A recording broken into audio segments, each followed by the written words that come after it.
Hello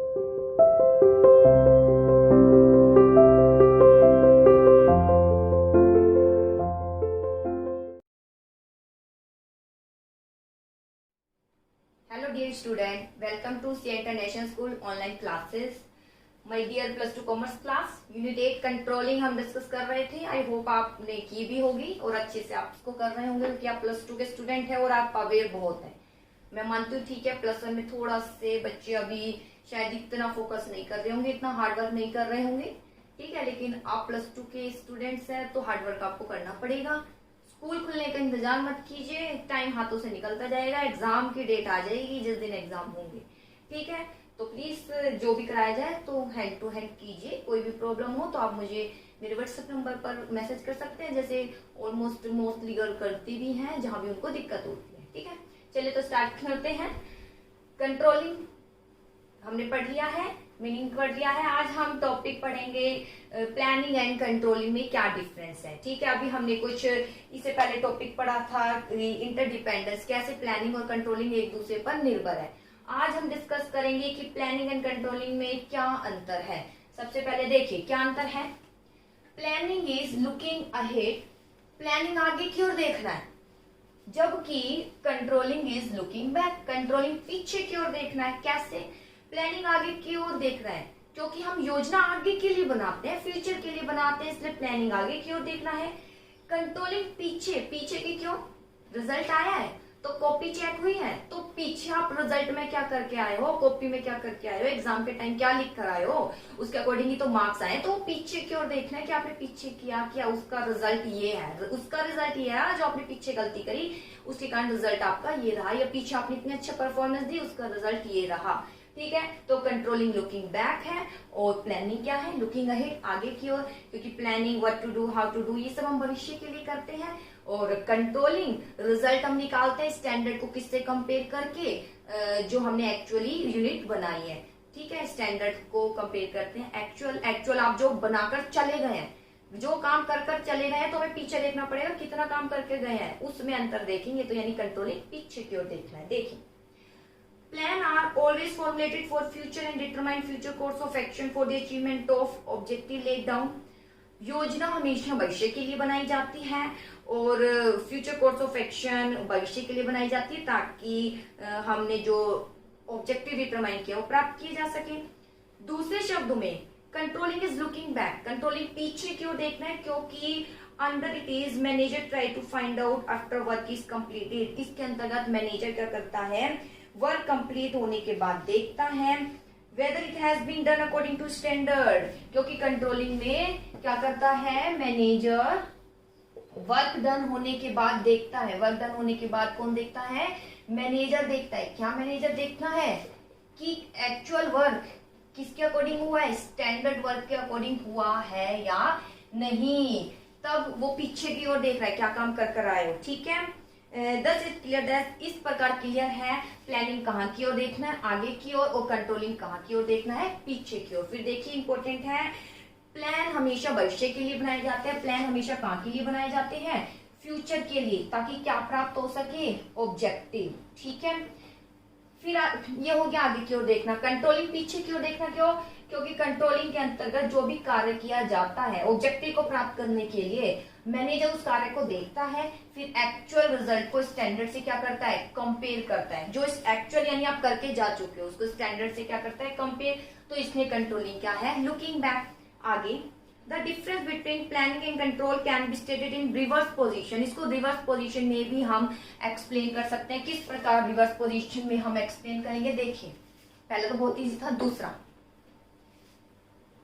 it means planning in looking back. हम ये कह सकते हैं प्लानिंग इज लुकिंग बैक. हम ये भी कह सकते हैं whereas controlling is looking ahead.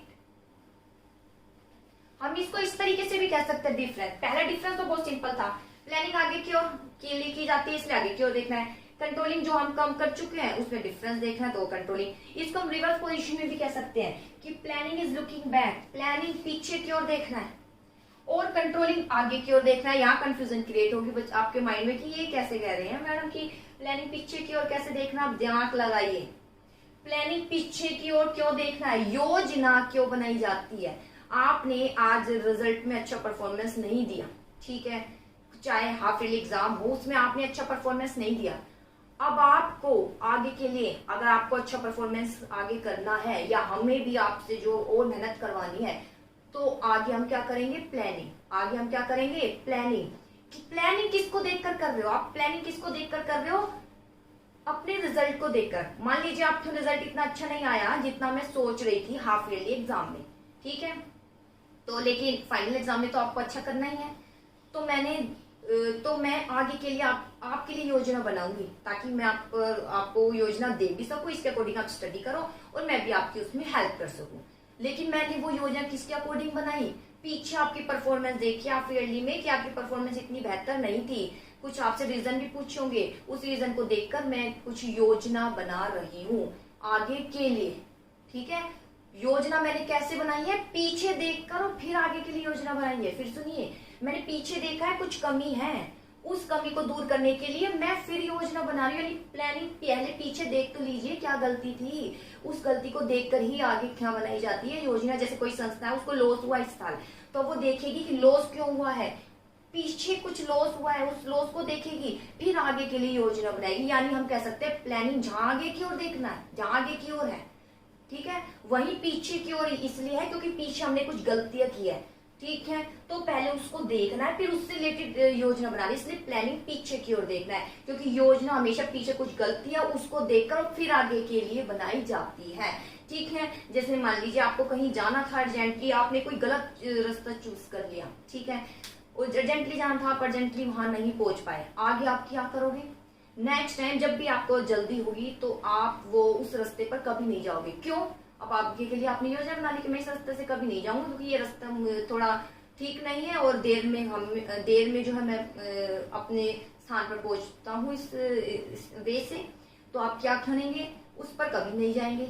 Means जब आपको जल्दी उस रास्ते पर कभी नहीं जाएंगे क्योंकि आप पीछे देख रहे, योजना बना रहे हो, पीछे आपने गलती करी थी उसको देखकर। इसलिए प्लानिंग क्या है, पीछे की ओर देखना। कंट्रोलिंग आगे की ओर देखना क्यों है, करेक्टिव एक्शन किसके लिए लिए जाते हैं, भविष्य के लिए। करेक्टिव एक्शन किसके लिए लिए जाते हैं, भविष्य में आप गलती नहीं करो, इसलिए कंट्रोलिंग आगे की ओर देखना भी, क्योंकि करेक्टिव एक्शन तो कंट्रोलिंग में ही आते हैं और वो भविष्य के लिए जाते हैं, इसलिए कंट्रोलिंग क्या है, लुकिंग अहेड। देखिए planning is called looking back, planning को हम पीछे की ओर कह सकते हैं क्योंकि योजना बनाई जाती है बेसिस हैपनिंग ऑफ पास्ट, ठीक है। प्लानिंग को लुकिंग बैक कह सकते हैं क्योंकि जो भी प्लान है वो किसके आधार पर बनाई जाती है, हैपनिंग, कुछ हैपनिंग हुई है कहां पर, पास में, इसको देखकर हम योजना बनाते हैं। दूसरे शब्दों में कंट्रोलिंग में इवेल्युएट करते हैं वर्क डन इन पास्ट, ठीक है, कंट्रोलिंग में हम पीछे देखते तो क्या काम हुआ है, ठीक है। लेकिन करेक्टिव एक्शन, यहां से करेक्टिव एक्शन ध्यान रखना, जो करेक्टिव एक्शन है किसके लिए लिए जाते हैं, आगे के लिए। करेक्टिव एक्शन किसके लिए लिए जाते हैं, in respect of future. There should not be, इसलिए हेजिटेट नहीं होना चाहिए कि अगर हम ये कहे कि प्लानिंग पीछे की ओर देखना है और कंट्रोलिंग कहाँ की ओर देखना है, आगे की ओर। जहां प्लानिंग आगे की ओर देखना है वहां कंट्रोलिंग पीछे की ओर देखना है क्योंकि प्लानिंग भविष्य के लिए किया जाता है, इतना खत्म। कंट्रोलिंग पीछे की ओर देखना है क्योंकि एक्चुअल को हम किससे कंपेयर करते हैं, हाँ एक्चुअल को किससे कंपेयर करते हैं, स्टैंडर्ड से, बस इतना ही बताना है। ये पीछे की ओर खत्म। अब इस लाइन को थोड़ा आगे कर लीजिए, यहाँ प्लानिंग फ्यूचर के लिए तो बनाई गई थी, ये तो पहले का। दूसरे में बैक क्यों, जो प्लानिंग फ्यूचर के लिए बनाई गई थी ना, ये प्लानिंग पीछे कुछ है, पास्ट में हैपनिंग हुई थी उसको लेकर फ्यूचर के लिए बनाई गई। यानी मैंने पीछे मुड़कर देखा है क्या गलती करी, इसलिए प्लानिंग बैक भी है और अहेड भी है। अब इसको लाइन को आगे कर दो, एक्चुअल को स्टैंडर्ड से तो कंपेयर कर दिया, लेकिन जब करेक्टिव एक्शन लिए जाते हैं तो हम कह सकते हैं करेक्टिव एक्शन भविष्य के लिए लिए जाते हैं, तो कंट्रोलिंग क्या है, लुकिंग अहेड, आगे की ओर देखना। तो ये था डिफरेंस। सेकंड डिफरेंस है planning is first function, planning क्या है, फर्स्ट फंक्शन है, और कंट्रोलिंग कौन सा फंक्शन है, एकदम लास्ट फंक्शन है। बस इसका यही अंतर। देखिए The managerial process move in definite sequence, एक सीक्वेंस है इसकी, planning, organising, control, direct staffing, directing, controlling. इस सीक्वेंस में प्लानिंग का फर्स्ट स्थान है और कंट्रोलिंग का कौन सा स्थान है, लास्ट स्थान। बहुत सिंपल है। डिफरेंस। तो ये डिफरेंस थे बेटा। अब आगे हम पढ़ते हैं क्या क्या प्रोसेस है कंट्रोलिंग की। देखिए कंट्रोलिंग की क्या क्या प्रोसेस है। Controlling process, first of all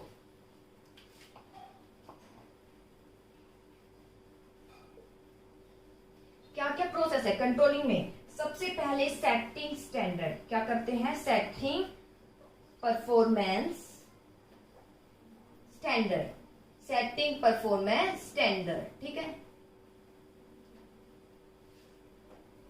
standard. देखिए सबसे पहले सेटिंग परफॉर्मेंस स्टैंडर्ड आता है और आज हम केवल इसी का डिस्कशन करेंगे क्योंकि ये भी लेंथी है। फिर इसके बाद आता है, देखिए पहले स्टैंडर्ड डिटरमाइन करते हैं कंट्रोलिंग में। स्टैंडर्ड बताइए, जब मैं आई हूँ या चीज मान लीजिए कोई व्यक्ति कहीं काम करने जा रहा है तो स्टैंडर्ड बताया जाता है कि आज का काम आपका इतना है, इतने घंटे काम करने, इतनी यूनिट बनानी है। उसके बाद मेजरमेंट ऑफ एक्चुअल परफॉर्मेंस, फिर मेजर किया जाता है आपने कितनी यूनिट बनाई, हमने इतना बोला।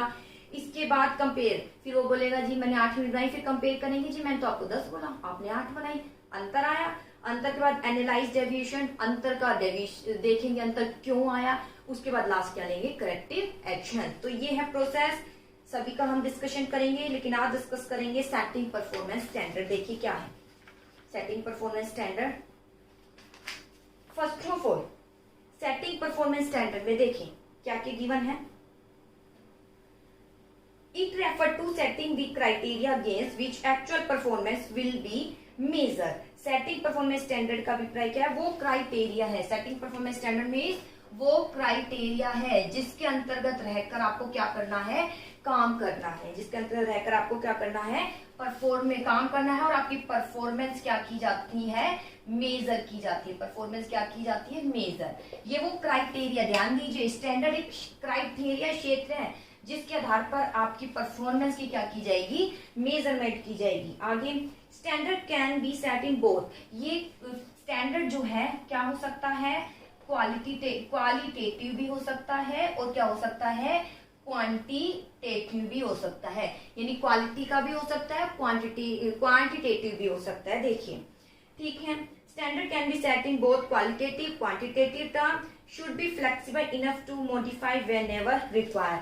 और स्टैंडर्ड क्या होनी चाहिए, फ्लेक्सिबल होनी चाहिए। क्या होना चाहिए, फ्लेक्सिबल, जब चाहे तो इसको हम चेंज कर सके। जैसे हमने देखा ना कहीं स्टैंडर्ड में तो गलती नहीं होगी, जजिंग एक्यूरेसी पढ़ा था स्टैंडर्ड, अगर स्टैंडर्ड गलत है, ज्यादा है तो कम कर दीजिए, स्टैंडर्ड कम है तो ज्यादा कर दीजिए, तो उसमें फ्लेक्सिबल होना चाहिए। तो ये है, फिर देख लीजिए मीनिंग।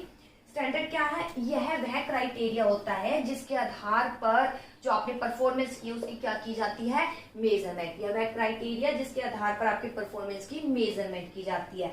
स्टैंडर्ड दो प्रकार के होते हैं, क्वालिटेटिव होते हैं और कौन से होते हैं, क्वांटिटेटिव होते हैं। ये फ्लेक्सिबल होनी चाहिए ताकि इस आप जो है अपने अकॉर्डिंग इसको क्या कर सके, चेंज कर सके। ये है सेटिंग परफॉर्मेंस स्टैंडर्ड का मीनिंग। अब आता है टाइप ऑफ स्टैंडर्ड, कौन कौन से टाइप है, यहीं से हमने पढ़ा है ना क्या क्या टाइप है। सबसे पहले आता है क्वांटिटेटिव, क्वांटिटेटिव, और सेकंड आता है क्वालिटेटिव, क्वालिटेटिव। देखिए सबसे पहले आता है क्वांटिटी मतलब कोई डिजिट गिवन होगी उसे क्वांटिटी बोलते हैं। देखिए they are the standard which are show with the help of figure. ये वो स्टैंडर्ड होते हैं, कौन से स्टैंडर्ड होते हैं, जिसे हम किस में मेजर कर सकते हैं, फिगर में, जिसमें हम किस में मेजर कर सकते हैं, फिगर में, एक यूनिट में। जैसे कि यहाँ पे गिवन है production 10 unit by a labour in a day. एक दिन में एक लेबर को जो है 10 यूनिट बनानी है तो वो 10 यूनिट बनाएगा और टोटल कॉस्ट उसमें केवल 100 रुपीज आनी चाहिए। सारे डिजिट है ना, एक दिन में 10 यूनिट बनानी है। देखिए 1 डे में 10 यूनिट बनानी है और खर्चा कितना आना चाहिए, 100। ये सब जो गिवन है फिगर, ये क्या है, क्वांटिटेटिव स्टैंडर्ड, कि एक दिन में यूनिट 10 बनानी है और खर्चा उस पर 100 रुपये आना चाहिए। ये है क्वांटिटेटिव स्टैंडर्ड। इसके बाद आता है क्वालिटेटिव स्टैंडर्ड। क्या है, कुछ क्वालिटेटिव स्टैंडर्ड भी होते हैं, ठीक है। ये क्वालिटी बनी होनी चाहिए संस्था में, ये भी बहुत इंपॉर्टेंट है। क्वांटिटी के साथ क्वालिटी स्टैंडर्ड, जैसे स्कूल में भी क्वालिटी स्टैंडर्ड होना चाहिए। जैसे देखिए there are standard which can not be show in form of figure, जिसे हम फिगर में तो शो नहीं करते, इसे हम नोट फिगर में शो नहीं करते, तो हम कैसे शो करते हैं। देखिए these are not in show in form of figure, अलग रूप से शो करते हैं। जैसे increase in morale of the employee, employee का मोरल इंक्रीज हो रहा है, यानी मनोबल इंक्रीज हो रहा है। जो मोरल है किसका, एम्प्लॉय का, क्या हो रहा है, इंक्रीज हो रहा है, तो हम कहेंगे क्वालिटेटिव स्टैंडर्ड है, ठीक है। आगे देखें, मेजरमेंट ऑफ, मान लीजिए increase the morale of employee का मोरल इंक्रीज हो रहा है, ठीक है। Measure the morale of employee is a standard of qualitative nature, तो ये जो मोरल है यानी उसका मोटिवेशन इंक्रीज हो रहा है, ये क्वालिटेटिव स्टैंडर्ड कहलाया जाता है, ठीक है। It can not be measure directly, इसको हम डायरेक्टली मेजर तो नहीं कर सकते कि एम्प्लॉय का मोरल इंक्रीज हो रहा है, ये भी एक स्टैंडर्ड में आता है, क्वालिटेटिव स्टैंडर्ड में आता है, वो इंक्रीज हो रहा है और वो होना चाहिए। ये बोला जाता है जब व्यक्ति यहाँ पर आ गए हैं तो कम से कम लंबे समय तक टिका रहे। मेरी बात बोलती हूँ ना कि एक संस्था तभी चल पाएगी जब उसमें आने वाले व्यक्ति लंबे समय तक टिके रहे, ये नहीं बार बार हटे। और लंबे समय तक कब टिके रहेंगे, जब उनका मोरल इंक्रीज होगा, यानी वो मनोबल उनमें मोटिवेट होंगे वो यहाँ टिके रहने के लिए। और मैंने ये कहा कि ऐसा होना चाहिए इस संस्था में, बार बार व्यक्ति नहीं हटे, और कुछ नहीं, वो एक स्टैंडर्ड ही है। एक व्यक्ति आया, मैं कह रही हूँ 10 मिनट बना के जाना है, वो भी स्टैंडर्ड है, और 10 मिनट बना के जा रहा है, वो डेली आए और संस्था से जल्दी नहीं हटे, वो भी उसके लिए क्या है, स्टैंडर्ड है। तो इसमें संस्था को भी थोड़ा फोकस करना पड़ता है। स्टैंडर्ड होते हैं जो कि फिगर में शो नहीं किए जाते, जैसे मोरल इंक्रीज हो रहा है एम्प्लॉय का, ठीक है, मोरल एम्प्लॉय का इंक्रीज हो रहा है, वो क्वालिटेटिव नेचर, इसको हम डायरेक्टली मेजर नहीं कर सकते, जैसे ठीक है, इसको हम देख ही सकते हैं, अगर एम्प्लॉय लंबे समय तक टिका हो तो मोरल इंक्रीज हो रहा है। आगे, in order to measure in labour turnover rate, labour turnover rate, देखिए लेबर टर्नओवर रेट क्या होती है, हटने की दर। लेबर टर्नओवर रेट क्या होती है, हटने की दर। Labour turnover rate, labour turnover rate मतलब हटने की दर। मोरल कैसे इंक्रीज हो रहा है, आप कैसे इसको देखेंगे, एम्प्लॉय का मोरल इंक्रीज हो रहा है, ये एक स्टैंडर्ड है, इसको कैसे मेजर कर सकते हो, यूनिट में तो मेजर नहीं कर सकते, कैसे मेजर कर सकते हो, हम ये देखेंगे लेबर टर्नओवर रेट, व्यक्ति बार बार तो नहीं हट रहा, अगर नहीं हट रहा तो उसका मोरल इंक्रीज हो रहा है। अगला, अब्सेंटीजम रेट, अगर व्यक्ति अब्सेंट नहीं हो रहा, क्या नहीं हो रहा, अब्सेंटीजम रेट यानी अब्सेंट नहीं हो रहा, बार बार जो है एब्सेंट नहीं होता, तो मोरल इंक्रीज हो रहा है। अगला, डिस्प्यूट, अगर व्यक्ति में क्या नहीं है, डिस्प्यूट, लड़ाई झगड़े का उसका कोई रीजन ही नहीं है, उसमें कोई नहीं है, कोई समस्या ही नहीं है, तो हम कह सकते हैं मोरल इंक्रीज हो रहा है, ठीक है। Have got to taken in consideration, तो इन सभी बातों को हम कंसिडरेशन कर सकते हैं मेजर करने के लिए कि एम्प्लॉय का मोरल इंक्रीज हो रहा है या नहीं। In case rate of all three is lower, मान लीजिए अगर ये तीनों लोअर है, लेबर टर्नओवर रेट ज्यादा है, लोग बार बार हट रहे हैं, आते हैं लेकिन फिर अब्सेंट होते हैं, फिर आते हैं, बार बार जो है झगड़ा उनमें कुछ ना कुछ बना रहता है, तो हम कह सकते हैं एम्प्लॉय का मोरल इंक्रीज नहीं हो रहा है, मोरल इंक्रीज क्या नहीं हो रहा है। It can be said that there has been an increase in moral of employee। देखिए, क्वालिटेटिव स्टैंडर्ड जैसे कि मैंने बोल दिया है, एम्प्लॉय का मोरल इंक्रीज हो रहा है, ये एक स्टैंडर्ड है। अब इसको कैसे मेजर करोगे भाई, इसके अंतर कैसे करोगे, इसको अंतर हम कर सकते हैं इस तरीके से, लेबर टर्नओवर रेट अगर कम है तो मोरल इंक्रीज हो रहा है, लेबर अगर अब्सेंटीजम ज्यादा है, कम है, व्यक्ति बार बार एब्सेंट नहीं हो रहा, तो हम कह सकते हैं मोरल इंक्रीज हो रहा है एम्प्लॉय का। अगर व्यक्ति बार बार झगड़े का कोई रीजन लेकर ही नहीं आ रहा, तो मोरल क्या हो रहा है, एम्प्लॉय का इंक्रीज हो रहा है। लेकिन अगर ये तीनों क्या हो जाते हैं, इंक्रीज हो जाते हैं, अगर ये तीनों क्या हो रहा है, इंक्रीज, लेबर टर्नओवर रेट ज्यादा है, अब्सेंट बार बार होता है, झगड़ा बार बार चलता है, तो हम कह सकते हैं एम्प्लॉय का मोरल इंक्रीज नहीं हो रहा। लेकिन अगर ये सारे क्या है, लोअर, ये सारे क्या है, लोअर, तो हम कहेंगे मोरल इंक्रीज हो रहा है, किसका, एम्प्लॉय का। अगर ये सारे लोअर है तो हम कहेंगे मोरल इंक्रीज हो रहा है एम्प्लॉय का। अगर ये सारे हाई है तो हम कह रहे हैं मोरल इंक्रीज नहीं हो रहा बल्कि डिक्रीज हो रहा है, मोरल किसका, एम्प्लॉय का, ठीक है। तो ये है बेटा, आगे देखिए, बेसिस ऑफ स्टैंडर्ड क्या है, देयर आर 4 बेस है सेटिंग स्टैंडर्ड के। First of all quantitative, qualitative, time और कॉस्ट, ठीक है। Quantitative standard are related to production, quantity है, क्वांटिटी किस किस में होती है, क्वांटिटी है, यानी प्रोडक्शन में क्वांटिटी आती है, ठीक है, कितनी यूनिट बनानी, वहां क्वांटिटी स्टैंडर्ड आ गया। सेल्स, कितना सेल्स करके आना है, वहां क्वांटिटी आती है। स्टॉक, कितनी स्टॉक रखना है, नंबर बताते हो, वहां भी क्वांटिटी स्टैंडर्ड आता है। अब आता है क्वालिटी स्टैंडर्ड आर रिलेटेड, किस किस से रिलेटेड है, raw material, quality, raw material अच्छी क्वालिटी का होना चाहिए, कहते हो ना, तो क्वालिटी स्टैंडर्ड है। फिनिश गुड्स, अच्छा बना होना चाहिए वस्तु, अच्छी क्वालिटी का, वो क्वालिटेटिव स्टैंडर्ड है। ये एग्जांपल बताए हैं क्वांटिटेटिव स्टैंडर्ड के एग्जांपल, जैसे कि प्रोडक्शन है, सेल्स है, स्टॉक है। अब क्वालिटेटिव जैसे कि रॉ मटेरियल अच्छा है, फिनिश गुड्स अच्छी तैयार बनकर हुई है, कस्टमर सर्विस, बहुत अच्छी सर्विस दे रहा है, व्यक्ति खुश होता है सर्विस देते हैं तो उसको, तो क्वालिटेटिव स्टैंडर्ड है। एम्प्लॉय का इंक्रीज हो रहा है, मॉरल, ये बता ही दिया, ये क्वालिटेटिव स्टैंडर्ड। और एग्जांपल ये आपकी बुक में दिए हैं, फिनिश गुड्स है, कस्टमर सर्विस। टाइम स्टैंडर्ड से अभिप्राय क्या है कि कितना टाइम हम ले रहे हैं वस्तु का प्रोडक्शन करने में या सर्विस देने में, कितना टाइम लेते हैं, कितने कितने गैप पर सर्विस हम दे रहे हैं, वो सब टाइम स्टैंडर्ड है। कॉस्ट स्टैंडर्ड का अभिप्राय कि मटेरियल है या जो खर्चा कर रहे हैं उसमें कितनी कॉस्ट आ रही है, वो कहलाया जाएगा कॉस्ट स्टैंडर्ड। लेबर, मटेरियल और अदर एक्सपेंसेस। फिर देखिए स्टैंडर्ड का बेस क्या है। स्टैंडर्ड का बेस इसमें भी आता है क्वालिटेटिव और क्या आता है, क्वांटिटेटिव। तो क्वालिटेटिव में क्या आ जाता है, क्वालिटेटिव में आता है क्वालिटेटिव जिसमें प्रोडक्शन है, सेल्स है और क्या है, स्टॉक है। अब आता है ये तो था क्वांटिटेटिव जिसमें प्रोडक्शन है, सेल्स है, स्टॉक। क्वालिटेटिव जिसमें रॉ मटेरियल कितना है और फिनिश गुड्स की क्वालिटी कितनी है, इसके अलावा कस्टमर कितनी सर्विस दे रहा है और एम्प्लॉय का मोरल इंक्रीज हो रहा है नहीं, जो मैंने अभी एग्जांपल बताया।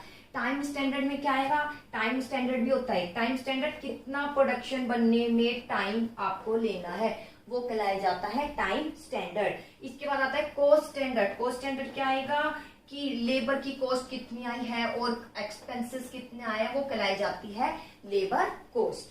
ठीक है, तो ये थे बेसिस ऑफ स्टैंडर्ड।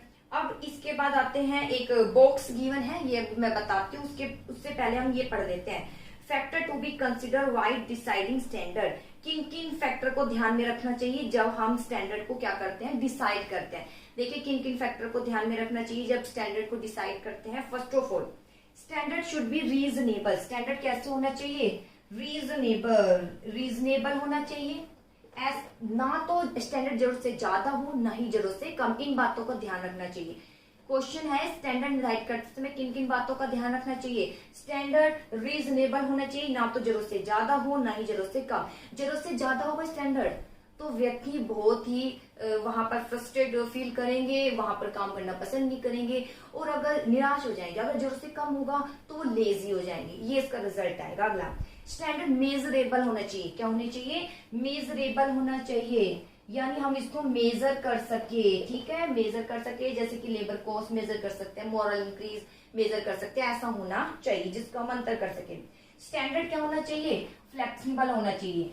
स्टैंडर्ड क्या होना चाहिए, फ्लेक्सिबल होना चाहिए। फ्लेक्सिबल मतलब जब हम चाहे तो उसमें क्या कर सके, चेंज। स्टैंडर्ड क्या होना चाहिए, बहुत ही सिंपल होना चाहिए, इजीली समझ आना चाहिए। स्टैंडर्ड यूनिट बनाइए एक दिन में, आज इतना करना है, ये स्टैंडर्ड है। सिंपल होना चाहिए और सभी को क्लियर कर देना चाहिए ताकि वो अपना अपना काम कर सके।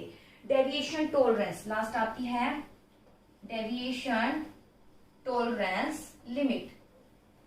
देखिए डेविएशन टॉलरेंस लिमिट क्या है, limit should be clarified. Limit भी, डेविएशन मतलब अंतर भी बता देना चाहिए। मतलब जैसे एक व्यक्ति से बोला है कि आज एक दिन में आपको 20 यूनिट बनानी है, बाय चांस नहीं भी बना पाए तो 18 तो बनाकर ही जानी है। 2 यूनिट कम बनाओगे तो हम कम सेंड कर लेंगे, लेकिन अगर इससे कम बनी तो आपकी कंप्लेन कर दी जाएगी, टॉप लेवल तक हो सकता है, फिर आपको हटा भी दिया जाएगा बार बार इतनी कम यूनिट करेंगे। तो ये डेविएशन टॉलरेंस लिमिट होती है। जैसे कि टेस्ट होता है, मैं बोल देती हूँ 10 मार्क्स का है तो ठीक है, 10 आते तो बहुत अच्छा, 8 से कम नहीं आने चाहिए। और 8 से कम आएंगे तो आपके पेरेंट्स के पास कॉल की जाएगी या आगे प्रिंसिपल मैम के पास आपका नाम भेज जाएगा, वो है डेविएशन टॉलरेंस लिमिट।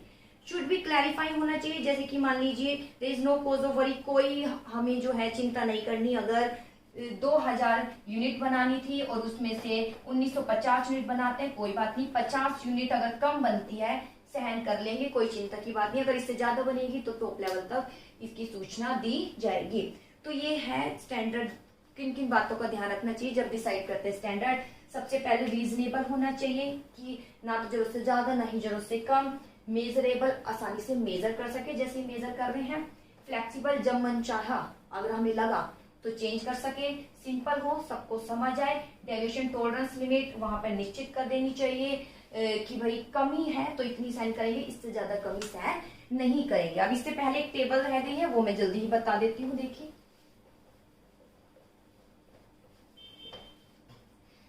यहाँ पर बताया है फंक्शनल एरिया एंड स्टैंडर्ड, कौन कौन से यहाँ फंक्शन होते हैं और इसका क्या स्टैंडर्ड है। स्टैंडर्ड देखिए, सबसे पहला है प्रोडक्शन, सबसे पहले है प्रोडक्शन, ठीक है। तो यहाँ पर दे रखा है स्टैंडर्ड फर्स्ट, ठीक है, स्टैंडर्ड सेकेंड, स्टैंडर्ड थर्ड और स्टैंडर्ड फोर्थ। देखिए क्या क्या हो सकता है, प्रोडक्शन है, प्रोडक्शन में क्या क्या स्टैंडर्ड हो सकता है। सबसे पहले तो क्वालिटी अच्छी होनी चाहिए, क्वालिटी स्टैंडर्ड हो सकता है। स्टैंडर्ड अभी हमने पढ़ा ना, क्वालिटी, क्वांटिटी, कॉस्ट और टाइम, 4 स्टैंडर्ड है, क्वालिटी, क्वांटिटी, कॉस्ट और टाइम भी होता है। तो प्रोडक्शन की क्वालिटी अच्छी होनी चाहिए, ये एक स्टैंडर्ड है। दूसरा प्रोडक्शन की क्वांटिटी, इतना आज के दिन प्रोडक्शन करना है, 1000 यूनिट बनानी है, ये क्वांटिटी। इसके बाद कॉस्ट ज्यादा नहीं आनी चाहिए, ये इसका स्टैंडर्ड हो सकता है। और वस्तु इंडिविजुअल प्रोडक्शन, एक एक व्यक्ति कितनी यूनिट बनाएगा, इंडिविजुअल प्रोडक्शन यानी एक एक व्यक्ति कितनी यूनिट बना के जाएगा, ये प्रोडक्शन डिपार्टमेंट है। प्रोडक्शन डिपार्टमेंट का क्या क्या स्टैंडर्ड हो सकता है कि क्वालिटी अच्छी हो वस्तु की, क्वांटिटी पूरी बने जितना आज का टारगेट है, कॉस्ट ज्यादा नहीं आनी चाहिए, जितना बोला उतना ही, और एक एक व्यक्ति कितनी यूनिट बनाएगा, ये उसके स्टैंडर्ड हो सकते हैं प्रोडक्शन के। दूसरा आता है मार्केटिंग। मार्केटिंग के क्या क्या स्टैंडर्ड हो सकते हैं, मार्केटिंग यानी वस्तु को बाहर बेचना है, तो सेल्स वॉल्यूम, क्या आता है, सेल्स वॉल्यूम। सेल्स वॉल्यूम मतलब मात्रा, कितनी वस्तु बेचनी है, कितनी मात्रा में बेचनी है आज के दिन, ये इसका स्टैंडर्ड हो सकता है मार्केटिंग डिपार्टमेंट का। इसके बाद सेल्स एक्सपेंसेस, सेल्स करने में खर्चा आता है भाई, एडवर्टाइजिंग का खर्चा आता है, आने जाने का खर्चा आता है, तो वो इसके स्टैंडर्ड होता है।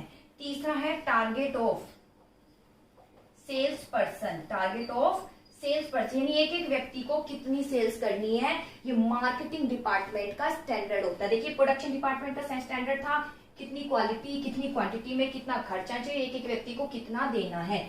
अब मार्केटिंग का है कि सेल्स, टोटल सेल कितनी करनी है, कितना उस पर खर्चा आना है, और एक एक व्यक्ति कितना सेल करेगा।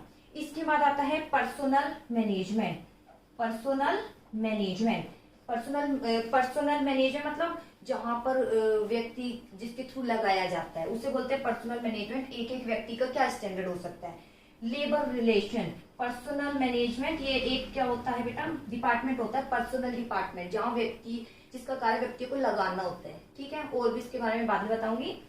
तो इसका कार्य ये भी देखना होता है, व्यक्ति तो लगाना नहीं, लेबर रिलेशन, लेबर तो लगा दिया, उस वो सही से काम कर रहे हैं या अच्छे रिलेशन है उसका संस्था के साथ, ये देखा जाता है। ये एक स्टैंडर्ड है पर्सनल मैनेजमेंट का, इसको ये ध्यान रखना पड़ता है। लेबर टर्नओवर रेट, लेबर लगा तो दी, क्या बार बार हट तो नहीं रहे, ये पर्सनल डिपार्टमेंट को देखना पड़ता है, ये इसका स्टैंडर्ड होता है।